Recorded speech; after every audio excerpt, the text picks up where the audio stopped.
ఆగండి, ఆగండి, ఆగండి, ఆగండి. అద్భుతమైన సాక్ష్యం అండి. అందరికీ మరణాత అందరూ బాగున్నారు కదండీ! ఒకరు మన దగ్గర ఉన్నారండి, గల్ఫ్‌లో పనిచేస్తారు.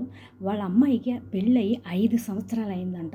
పాపం వాళ్ళ ఇంట్లో వాళ్ళందరూ గూడా అనేక రకాలుగా మందులు వాడారు బిడ్డకి. గర్భఫలం కోసం, కడుపులో నీటి బొగ్గలని, కడుపులో ఇన్ఫెక్షన్ అని అనేక రకాలుగా మరి డాక్టర్లు చెప్పటము, ఇదిగో అని, అదిగో అని ఎన్నో డబ్బులు మరి ఖర్చు పెట్టారు కానీ లాభం లేకపోయింది. దేవుని మహాకృప మనందరి ప్రార్థన బట్టి మరి నేనైతే 3 నెలల నుంచి ప్రార్థన చేశానండి.